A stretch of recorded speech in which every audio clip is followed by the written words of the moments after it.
Picture this. The Forum of Rome in the year 67 AD, a warm afternoon when the marble colonnades shimmer faintly in the sun. Merchants call out their wares, senators in white togas pass in murmuring clusters, and there, cutting through the bustle with imperial gravity, walks the emperor himself, Nero. His gilded cloak trails behind him, flanked by guards in polished bronze. But it is not Nero's stride that turns heads. It is the figure beside him. A young woman, her gown sewn with silks from the east, her fingers glittering with gems said to have been pried from the treasuries of far-off kings.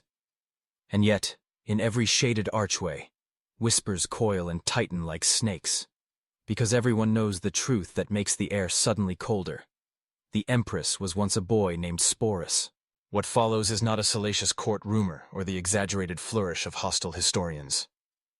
It is one of the most disturbing episodes in the annals of imperial Rome. A tale where grief curdles into obsession, and where a single man's will bends another's body and identity until nothing of the original remains. This is the story of how absolute power can turn love into a mirror of loss, and a living soul into a vessel for someone else's ghost. But to understand the darkness of that moment in 67 AD, we must step back to the beginning. Back to when the name Nero still carried the scent of possibility rather than infamy. When he ascended to the purple in 54 AD at the tender age of 16, Nero was not the shadowy tyrant that later generations remember. He was the adopted heir of Emperor Claudius, guided by the hands of his mother Agrippina, the philosopher Seneca, and the praetorian prefect Burrus. Rome's citizens, jaded by years of political intrigue, were charmed by the youth's generous gestures. Taxes were eased. Public games were funded with unprecedented splendor. Statues of past tyrants were quietly removed. For the first years of his reign, it was possible, just possible, to imagine that the Julio-Claudian line had produced a ruler who would govern with both ambition and mercy. Nero even embraced the arts with a vigor no emperor before him had dared. He sang and acted in private salons. He composed verses and played the cithara before select audiences. To the common people, who delighted in public spectacle, this was endearing. To Rome's patricians, however, it was faintly scandalous. Emperors, after all, were expected to conquer, not to perform. Yet even his critics could not deny the youthful spark that lit the imperial court in those early years. But Rome is a place where power does not rest easily on anyone's shoulders. And in the case of a teenage emperor, the weight was crushing. Behind the laughter at theatrical banquets and the roar of the amphitheater, the boy who ruled 60 million souls learned a lesson that has unhinged many before him. No one around the throne can ever truly contradict you, and yet, paradoxically, no one can be trusted. By the early 60s AD, shadows had begun to lengthen over Nero's reign. His mother Agrippina, once his staunchest supporter, had grown overbearing and politically ambitious. Courtiers jostled for influence, each whispering a different truth into the emperor's ear. There were whispers of plots, some real, others imagined, and the Praetorian Guard was as much a potential threat as a protection. Historians still debate what triggered the change, but the transformation was undeniable. The once bright young ruler began to guard his power with an almost fevered possessiveness. Perhaps it was the loneliness of imperial life, the knowledge that every smile might conceal a knife. Perhaps it was the mounting pressure to produce an heir while every political faction tried to bind him to their chosen alliances. Or perhaps it was what happened when he encountered the woman who would both enrapture and ruin him, Poppaea Sabina. When Nero first glimpsed her in the glittering salons of the imperial court, she seemed less a woman than an embodiment of everything Rome prized and feared.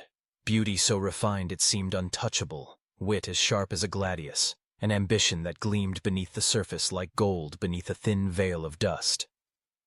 In that moment, the young emperor's restless energy found a new focus, and with that focus, the seeds of tragedy were sown. Poppaea Sabina did not drift into Nero's life like a passive ornament. She entered like a calculated move in a game she had long studied, a game where beauty was the bait and political instinct the hook. By the time she caught Nero's attention, she was already known in Rome's highest circles.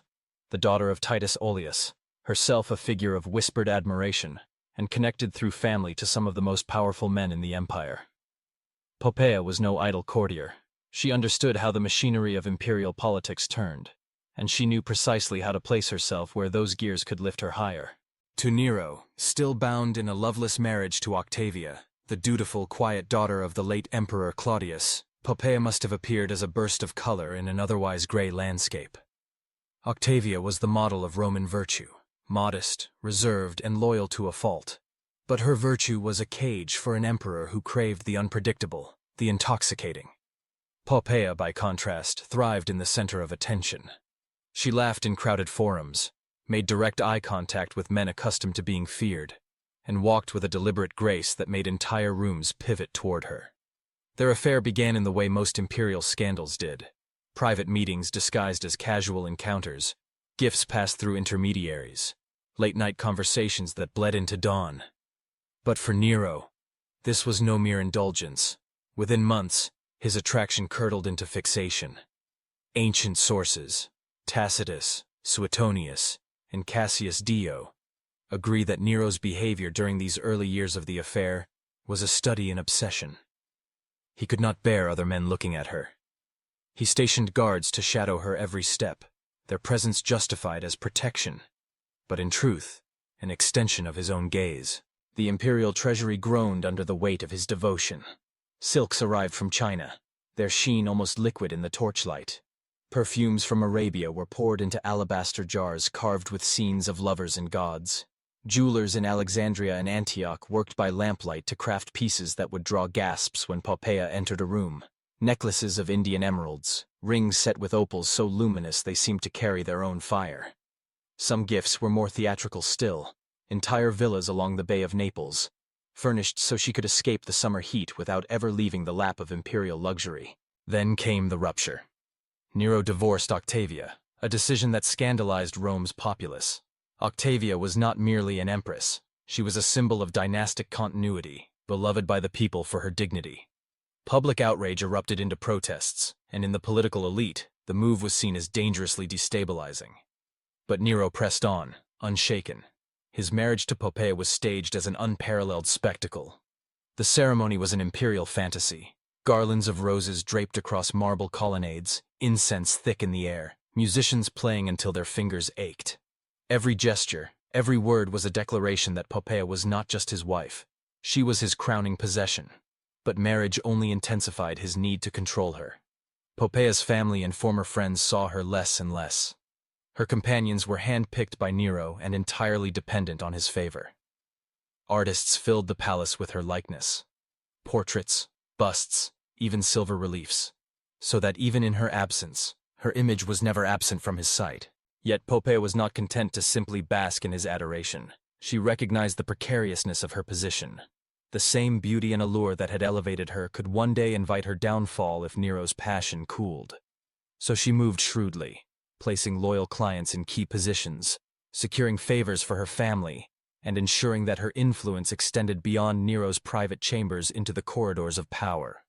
She understood that in Rome security came not from love, but from a network strong enough to survive its absence. Still, she carried a fatal flaw in Nero's world. She was not afraid to contradict him.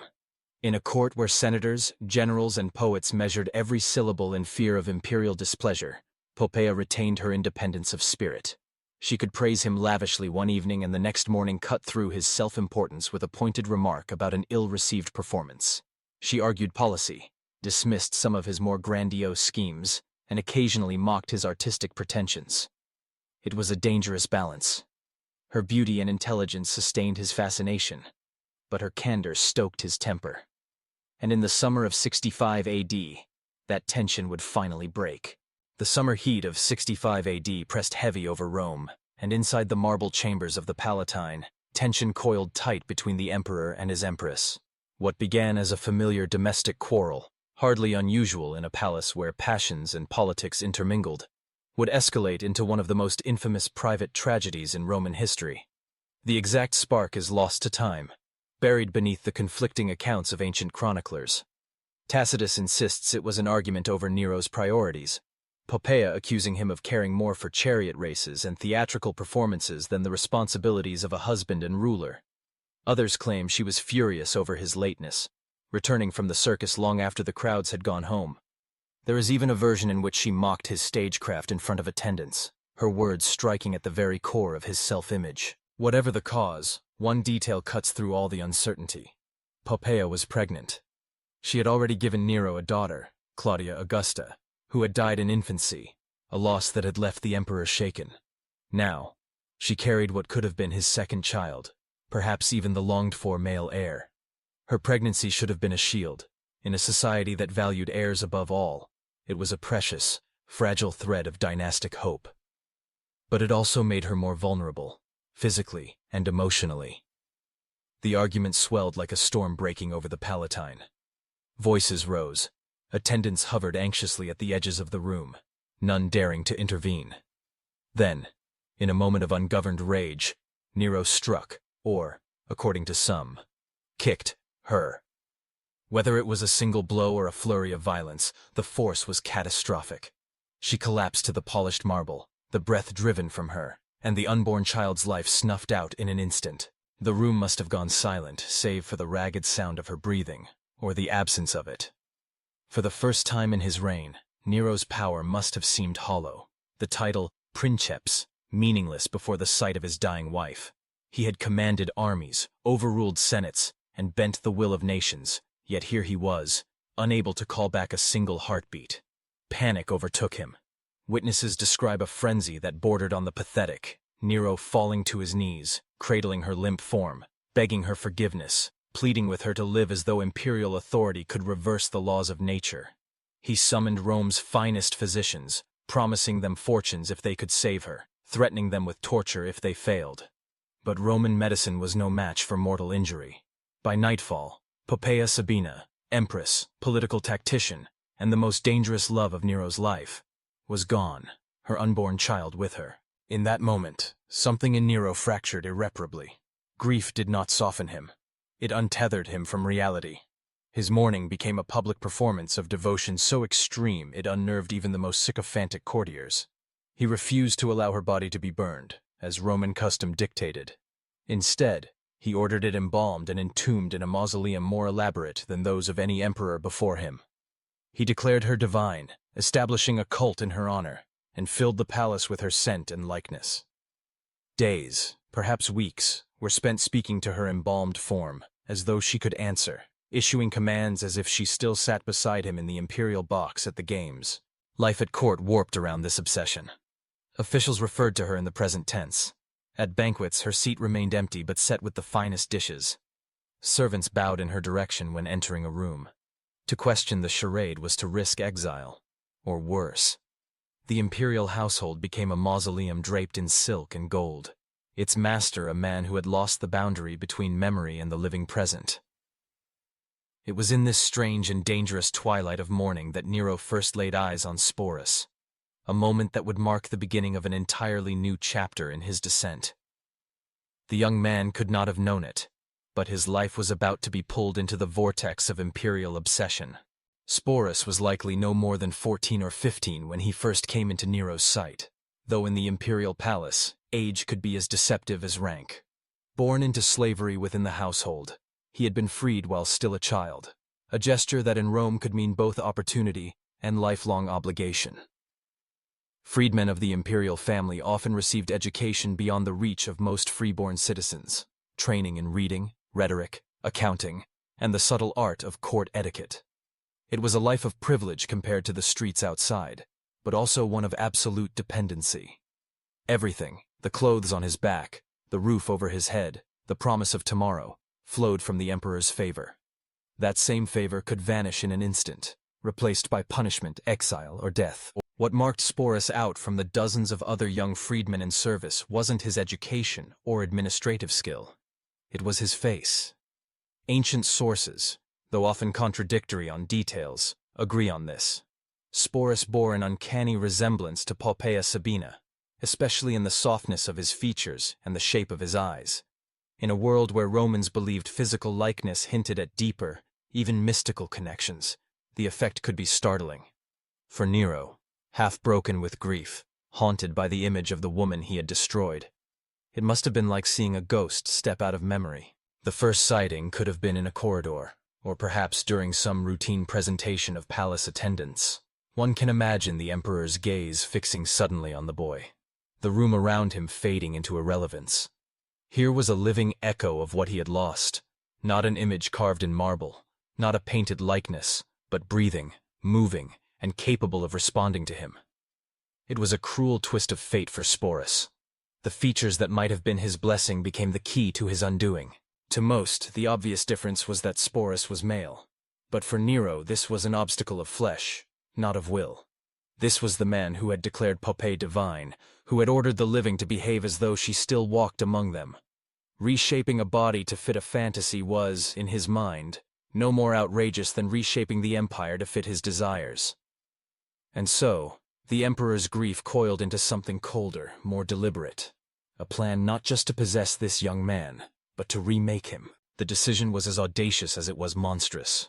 Nero would not simply have Sporus wear Poppaea's gowns and jewels. He would have him transformed physically, irreversibly, into a simulacrum of the dead Empress. The word that survives in the sources, castration, feels blunt and clinical, but the reality in the 1st century was neither clean nor merciful. It was a dangerous, agonizing procedure, performed without anything close to modern anesthesia or antiseptic. Even in cases where it was done to preserve the life of a child, such as in the creation of eunuchs in certain Eastern courts, the risk of infection, shock, and death was high. In Rome, it was rare and controversial, seen by many as a mutilation that unmade the man entirely. For Sporus, there was no consent to be given or refused. Nero's will was law.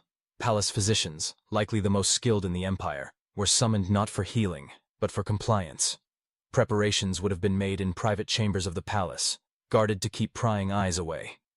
The boy would have been restrained, perhaps under the pretense of improving his position in the emperor's favor.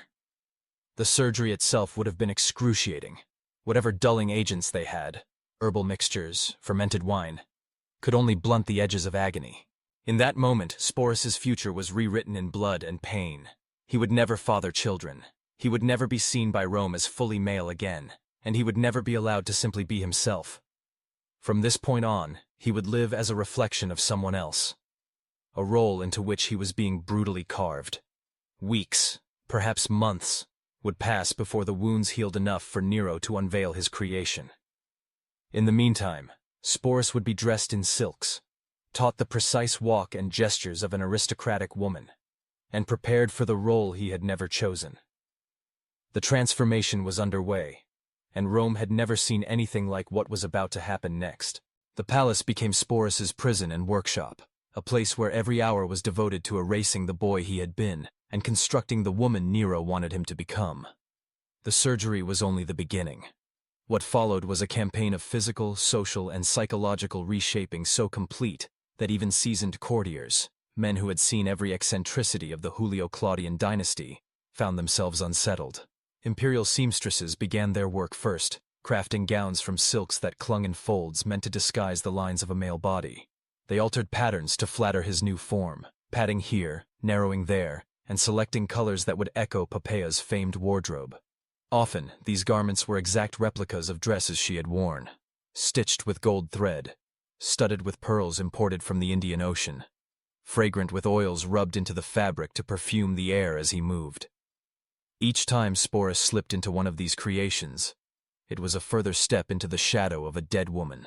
Jewelers followed, bringing cases of treasures that had once belonged to Poppaea herself. Rings she had worn at state banquets, necklaces she had been gifted by Eastern kings, bracelets that had jangled softly on her wrists when she leaned toward Nero. Now they were fitted onto Sporus, each cold band a reminder that his body was no longer his own. Cosmetics became a daily ritual, as essential as clothing. Palace makeup artists instructed him in the precise application of kohl to widen the eyes, the careful rouge to mimic a natural flush, the powders to soften angles of jaw and cheek. These were not meant to transform him into an ordinary Roman woman. They were meant to transform him into her, down to the smallest flick of the brush. His hair, too, was remade. It was grown long, then curled, twisted, and pinned into elaborate styles fashionable among the elite, often adorned with gold fillets or jeweled hairpins. The process could take hours each day, with heated metal tools and a team of attendants hovering over him, adjusting each lock until it fell into imperial perfection. But the most insidious part of the transformation lay in behavior. Tutors drilled him relentlessly in the arts of feminine movement. He was taught how to walk with small, gliding steps, how to incline his head just so when spoken to, how to fold his hands in his lap, how to adjust his garments with grace rather than haste. His voice was trained into a higher pitch, his phrasing altered to match the courtly patterns expected of aristocratic women. Every gesture, every inflection, every glance became an act in the role he had no choice but to play. This was not simply about presentation, it was psychological conditioning. Each day, Sporus was reminded that he was not himself, but a vessel for the memory of Poppaea. Every compliment he received from Nero was framed in comparison. You look just as she did. You move as she once moved. His own identity was being hollowed out, replaced with a performance so total that there was no safe space left to be simply Sporus. And yet, to the rest of the world, it was all being prepared for a public debut. Nero's intentions were not to keep his creation hidden in private chambers. He wanted the world to see. The emperor was planning an imperial wedding, not just a symbolic union, but a full, legally recognized marriage to the figure he now called Sabina, named after the woman he had killed. Preparations for that wedding would consume months and vast resources. Courtiers whispered behind closed doors, too fearful to question the emperor openly, yet unable to suppress their unease. The transformation was nearly complete, and Rome was about to witness one of the most disturbing spectacles in its history. Spring of 67 AD arrived in Rome draped in color and scent. The streets near the Palatine Hill were swept daily, marble facades scrubbed until they gleamed. Carpenters and florists labored side by side, constructing arches of cypress and rose to line the processional route. It was the sort of public preparation reserved for imperial triumphs or the nuptials of dynastic heirs. But this time, the groom was Nero himself, and the bride was Sporus, now called Sabina, the living echo of a woman long dead. The symbolism was unmistakable. Nero had chosen the season of religious festivals for his ceremony, ensuring that the wedding would be woven into Rome's sacred calendar. This was no shadow affair. He wanted the union blessed by the same rites that had honored generations of Rome's most noble couples. The date was whispered among the elite as if it were an impending eclipse, unavoidable, awe-inspiring, and unsettling. The great hall of the Domus Aurea, Nero's opulent palace, became a vision of excess. Thousands of oil lamps bathed the gilded ceilings in a golden glow. Floors of polished marble reflected the shimmer of silks and the sparkle of gems. Fragrant smoke from Arabian incense drifted through the air, mingling with the perfume of roses and lilies imported from as far away as Alexandria. Musicians from Greece, Egypt, and Asia Minor were summoned to fill the chamber with a ceaseless tide of melody. Sporus, veiled in the finest gauze, entered to a murmur that rippled through the gathered crowd of senators, generals, ambassadors, and hand-picked citizens. His gown was a masterpiece, woven of deep purple, the color of imperial authority, embroidered in gold thread with scenes of Venus and Mars, the goddess of love and the god of war intertwined. Around his neck hung a necklace once worn by Poppaea on her wedding day to Nero, an unmistakable signal of who he was meant to replace. The ceremony followed the full Roman ritual, the joining of hands before witnesses, the recitation of vows, the sharing of spelt cake, symbolizing unity. Nero signed the marriage contract with the stylus of an emperor, making the union legal in the eyes of the state. To those in attendance, the gestures were familiar, yet everything about them felt skewed, as though the empire's most sacred traditions had been repurposed for a private fantasy. Guests knew the danger of betraying their thoughts. Smiles were fixed, congratulations offered in carefully measured tones.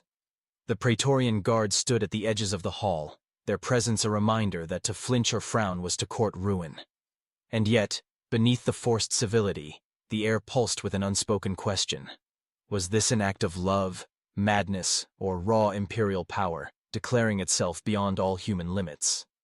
When the final rites were complete, Nero led his bride to the high table as if she were the rightful Empress of Rome. Servants attended to Sporus with the same deference given to Poppaea in life, presenting her with golden goblets, arranging the folds of her gown, addressing her as Augusta. The fiction was total.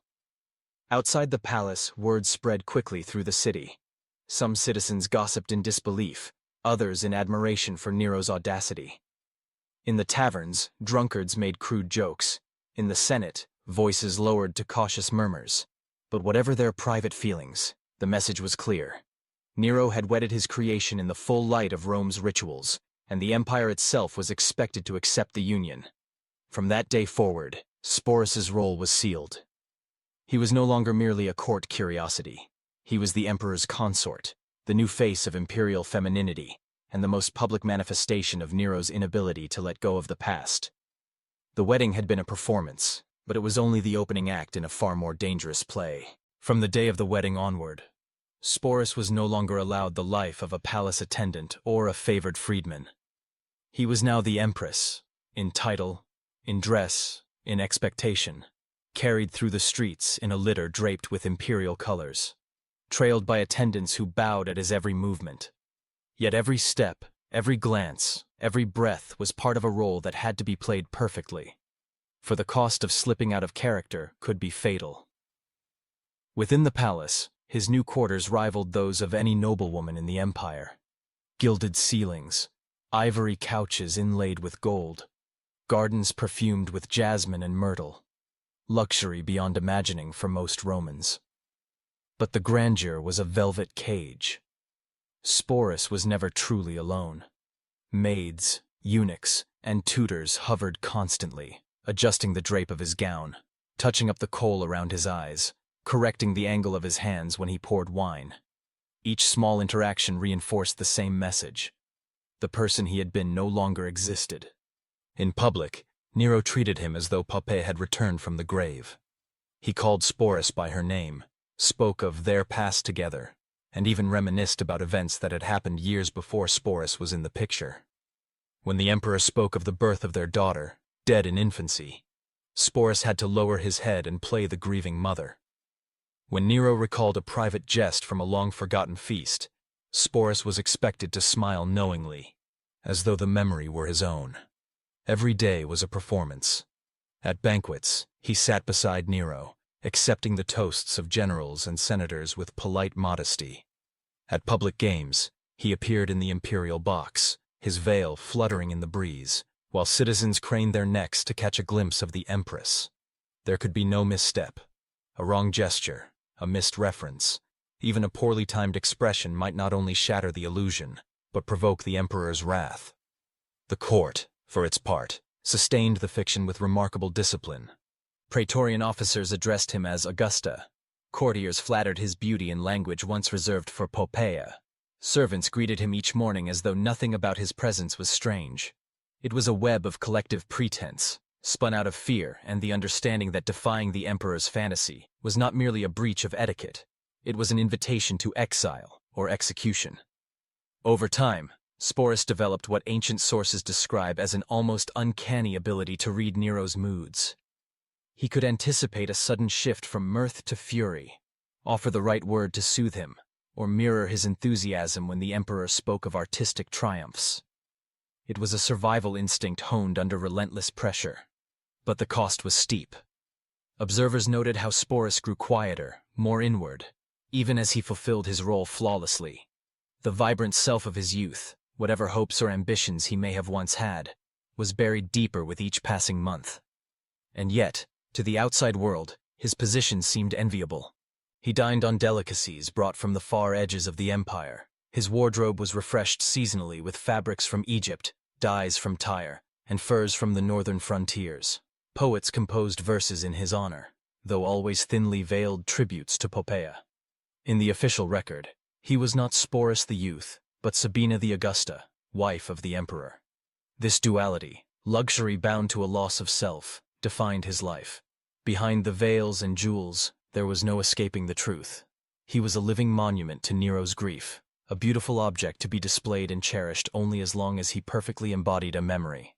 And that memory, like all of Nero's passions, could change without warning. But for now, the performance continued, and it would follow Nero far beyond the marble walls of Rome. In the autumn of 67 AD, Nero's ambitions drifted eastward. The emperor had long fancied himself not merely a ruler, but an artist of world historical talent, a poet whose verses could rival Homer, a singer whose voice could stir nations, an actor worthy of divine comparison. And in his mind, there was only one stage worthy of his genius: Greece, the birthplace of drama, music, and the Olympic ideal. The announcement of the imperial tour was framed as a cultural mission. Nero would attend sacred festivals, perform in ancient theaters, and honor the gods alongside Greek dignitaries. But to many in Rome, it was another example of his self-indulgence, abandoning the city's governance to chase applause abroad. Still, preparations began on a scale to match his vanity.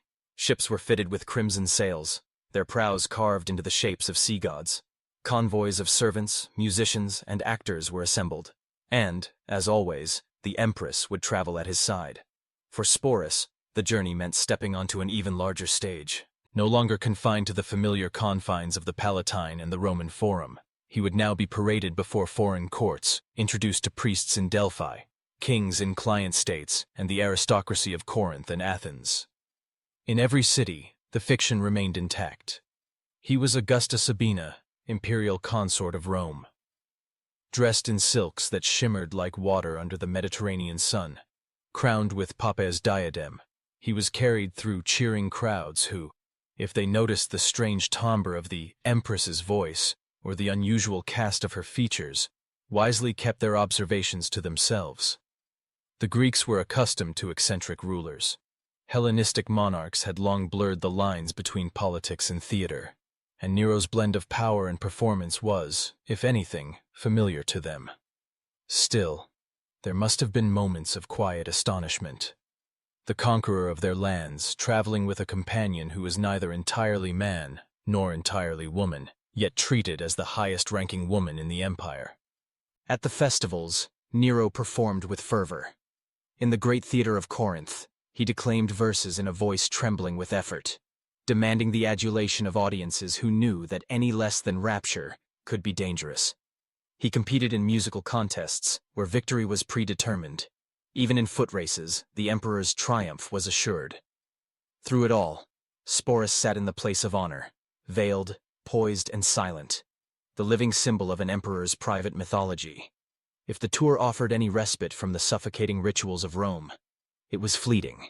The same constraints followed him: the ever-present attendants, the endless adjustments to gown and hair, the vigilance required to meet Nero's gaze with just the right expression. But here, among foreign dignitaries, there was an added layer of scrutiny. Sporus's image was now part of the emperor's diplomatic theater, a tool to impress, confuse, or unsettle those who might one day oppose him. And yet, beneath the marble masks of ceremony, the empire was shifting. Far from Greece, unrest was brewing. Governors in the provinces murmured about Nero's neglect of state affairs. The Senate's patience frayed. The Praetorian Guard, once a bulwark of his power, began to look toward other candidates for the throne. Sporus could not have missed the subtle signs. The tighter security around the emperor, the more guarded tone in the letters arriving from Rome, the occasional whispers among the household staff. The tour, meant to be a celebration of Nero's glory, was beginning to feel like the last act of a play whose ending the audience already knew. By the spring of 68 AD, the applause in Greece had barely faded before the sound of rebellion reached Nero's ears.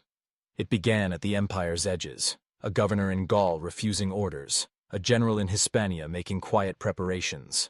But soon the unrest rolled inward like a tightening noose. For years, Nero's neglect of administration, his extravagant spending, and his alienation of Rome's political elite had been tolerated, so long as his power seemed unshakable. Now, cracks were visible to all. News traveled fast and struck deep. Galba, the governor of Hispania Tarraconensis, declared open revolt. Legions that had once cheered Nero's name now pledged loyalty to his rival. The Senate, sensing the shift, began to distance itself, murmuring about the restoration of traditional governance.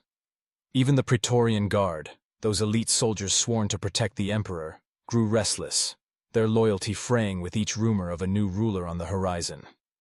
Nero cut short his tour of Greece and returned to Italy, bringing with him the entire retinue, including Sporus. The atmosphere had changed.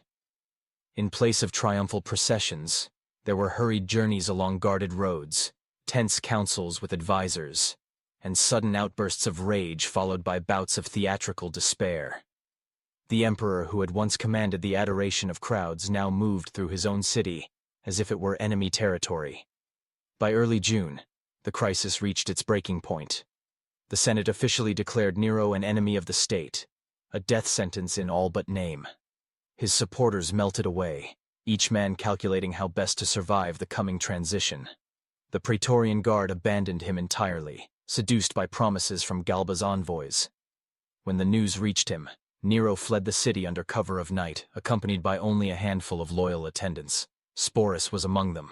Even now, with the empire collapsing around him, Nero could not part with his living reminder of Poppaea. Perhaps Sporus was the only presence in which he still found comfort. Or perhaps the boy had become a symbol of control in a world suddenly slipping from his grasp. They made for a villa outside the city, the estate of a freedman named Phaon. The plan, if there was one, shifted by the hour. One moment, Nero fantasized about appealing to the people with a public performance. The next, about fleeing to the east to raise an army. Then came darker talk, rehearsing speeches for a dignified suicide, even practicing the gestures. The sound of approaching hoofbeats ended all pretense. Soldiers loyal to the Senate were closing in. Nero knew capture meant humiliation, a public flogging before the rostra, then a slow, deliberate execution. He turned to his companions and asked the question that chilled them all. "Is this the loyalty I have earned?" No answer came. Finally, he steeled himself, or tried to. Ancient accounts say that even in this last moment, Nero could not summon the courage to act alone. With the soldiers almost at the door, he drove a dagger into his own throat, guided by the hand of a secretary. His final words, barely audible, were said to be, "Qualis artifex pereo, what an artist dies in me." For Sporus, the death of Nero was no liberation. It was the collapse of the one force that had both elevated and imprisoned him. Without the emperor, he was no longer the Empress, but he was also no longer protected. In the chaotic scramble for power that followed, his place in the imperial household made him a dangerous asset, a living piece of political theater too valuable and too compromising to ignore. The year of the 4 emperors had begun, and Sporus was about to be passed from one master to the next. When Nero's body was barely cold, Rome's political landscape convulsed. In the chaos of the year of the 4 emperors, allegiances shifted as quickly as the banners over the city gates. Sporus, though powerless in the affairs of state, was far from an insignificant figure. In the eyes of Rome's new contenders for power, he was more than a former imperial favorite. He was a living emblem of Nero's court, and, to some, an exotic prize that could be paraded as a symbol of legitimacy or dominance. The first to claim him was Nymphidius Sabinus, a Praetorian prefect who had helped orchestrate the guard's betrayal of Nero. Sabinus styled himself as a power broker in the vacuum left by the emperor's fall, and possessing Sporus was a way to inherit a piece of Nero's mystique. In courtly appearances, Sabinus paraded him before allies, introducing him as Sabina, with the same false intimacy Nero had insisted upon. The act wasn't affection, it was a political performance, a display of ownership before Rome's watching eyes, but Sabinus's reign in the shadows was short-lived. When Galba, the elderly governor from Hispania, entered Rome as emperor, he swept away Nero's loyalists and would-be successors alike. Sabinus was executed, and Sporus passed into the hands of Otho, a man whose own history with Poppaea Sabina was tangled and bitter. Otho had once been married to her, before Nero took her for himself. Now, in a twist almost too strange for fiction, Otho took Sporus into his household. Was it revenge on Nero's ghost, or an attempt to claim a shadow of the woman they had both desired? Whatever the motive, the pattern repeated. Sporus was dressed, addressed, and treated as the Empress, as though the fiction could survive its original author. Otho's tenure lasted mere months before he, too, fell, defeated by Vitellius in the brutal civil conflict tearing through the empire. Once again, Sporus was handed off like imperial regalia, an object of prestige for the victor. But Vitellius was different from his predecessors. Where Nero had woven his fantasy with an almost perverse tenderness, and Otho had perhaps indulged a lingering personal grudge, Vitellius viewed Sporus not as a companion, but as a prop for spectacle. Vitellius's Rome was a city of feasts, games, and blood-soaked entertainments, designed to keep the volatile capital pacified. He conceived a plan for Sporus that would strip away the last shreds of dignity the young man had left, a public performance in the arena. Specifically, Vitellius wanted to stage a grotesque reenactment of the myth of Proserpina, the goddess abducted to the underworld, casting Sporus in the role of the violated maiden. Before tens of thousands, he would be humiliated in a display blending theatrical farce and sexual cruelty. His history with Nero mocked for the masses. For Sporus, the prospect was unbearable. After years of enforced performance, after being molded into an image that was never his own, he now faced the final degradation. To be turned into a joke for public amusement, his suffering applauded by the crowd. Whatever hope he might have clung to, of survival, of reclaiming some fragment of identity, was extinguished. And so, he made the only decision left that was truly his. Sometime in 69 AD, before the spectacle could take place, Sporus took his own life. Ancient writers suggest poison. Others hint at a blade. He was likely no more than 20 years old. His death passed quickly into the annals, another strange footnote in the fevered history of the imperial court. Yet in that final act, Sporus reclaimed something that had been stolen from him years earlier, the right to decide his own fate, even if it meant ending it. Vitellius had not been content with merely inheriting the spoils of Nero's court. He sought to remake them into something that served his own appetite for public entertainment. Rome under his brief rule was a place of gluttony and spectacle, where the emperor gorged himself at banquets that stretched from midday until the torches burned low, and where the amphitheater became an endless stage for cruelty disguised as sport. In this climate, Sporus's very existence was a temptation Vitellius could not resist. The myth of Proserpina's abduction was a favorite in Roman theater. Its imagery of innocence violated and dragged into darkness carried both erotic and violent undertones that the crowd knew well. To cast Sporus as the maiden was to turn the private perversity of Nero's court into a public joke, feeding Rome's hunger for scandal while stamping Vitellius's dominance over a figure once so closely tied to a rival emperor. It would be humiliation elevated to state entertainment. The plan was simple and appallingly clear. In the packed arena, before tens of thousands, Sporus would be costumed in flowing white, a mock diadem on his head, perhaps clutching a bouquet as if awaiting a wedding. Then, at the signal, he would be abducted in a staged assault, dragged across the sand by costumed actors or even wild beasts. The crowd would roar with laughter and bloodlust, delighting in the cruel parody of his life. For Sporus, who had endured years of transformation, performance, and the suffocating fiction of being someone else's ghost, this was the final stripping away of dignity. If Nero had turned him into an object of obsessive possession, Vitellius meant to turn him into an object of public ridicule. A reminder that no person, no matter how elevated by imperial whim, was safe from being reduced to a spectacle. He must have known there would be no coming back from such a display. Once paraded through the arena as a living joke, he would never be seen as anything else. And perhaps, after all he had endured, the surgery, the endless costumes, the enforced memories, he had no wish to survive, only to live as the caricature Vitellius intended to make of him. So, he chose his end. Ancient sources are spare on the details, perhaps out of disinterest, perhaps out of a lingering unease at what his death represented. The most consistent account says that Sporus took poison, though others suggest a blade. What is certain is that he died before Vitellius could force him into the arena, his body denying the crowd the spectacle they had been promised. In that choice, quiet and final, was a spark of defiance. For years, every part of Sporus's life, his body, his voice, his clothing, his very name, had been dictated by others. In the end, the manner of his death was the one decision no emperor could script for him.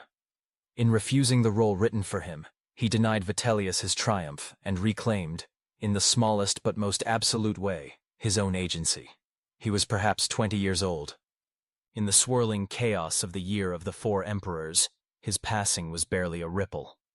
Yet for those who looked closely, it was more than the end of a peculiar court figure. It was the extinguishing of a life that had been almost entirely consumed by the fantasies of others. In the centuries since, Sporus's story has drifted through the pages of ancient historians. Tacitus, Suetonius, Cassius Dio, recorded not as the biography of a person, but as a curiosity, a symptom of what they saw as the decadence and moral collapse of the late Julio-Claudian dynasty. His life is recounted in the same breath as Nero's excesses. his forced marriage folded into a larger indictment of imperial corruption. Rarely do the sources pause to imagine Sporus as anything more than a symbol. And yet, when read closely, his story reveals something far more human and far more tragic. From the moment Nero's gaze fell upon him, Sporus's identity ceased to matter to those in power. He became a vessel, first for Nero's grief, then for the political vanity of others, until the boy he had been was erased. His body was altered, his name replaced, his movements choreographed, his words scripted. Even his public appearances were acts in a performance written by men who saw him not as a person, but as an object to be displayed. In the world of imperial Rome, where power was both intoxicating and absolute, such transformations were not unprecedented. Slaves were remade into gladiators, foreigners paraded as trophies, enemies displayed in chains. But Sporus's fate carried a particular cruelty. His captivity was masked in the trappings of luxury, his humiliation draped in silks and crowned with jewels. The very things that marked him as privileged were the same tools used to bind him. What little choice he had came at the very end, when Vitellius's planned spectacle left him no path but death. That final act, choosing to end his life rather than be paraded as a joke before the masses, was a refusal to surrender the last fragment of himself. In a court where every breath had been stage-managed, it was the one unscripted moment that belonged entirely to him. And this, perhaps, is why his story still unsettles across 2 millennia. It is not simply the tale of Nero's madness or of Rome's moral decay. It is the story of a young life consumed by the machinery of absolute power, of how grief in the hands of an emperor became a weapon, and of how survival under such rule could mean becoming a stranger in one's own skin. We will never know what Sporus dreamed of before Nero's eye fell upon him. Whether he imagined a life of service in the palace, or one day buying a small house in the city, or traveling to some distant province. Those dreams vanished the moment he was chosen to wear another's face. The records leave us no words from him, no glimpse into how he saw himself. What survives is only the performance forced upon him. Yet perhaps, in remembering him not as Sabina or as Nero's creation, but as Sporus, a youth caught in the orbit of history's most dangerous man, we restore a sliver of what was taken. His life is a cautionary reminder that behind every pageant of imperial grandeur lies a trail of human cost, often borne by those whose names are almost lost to time.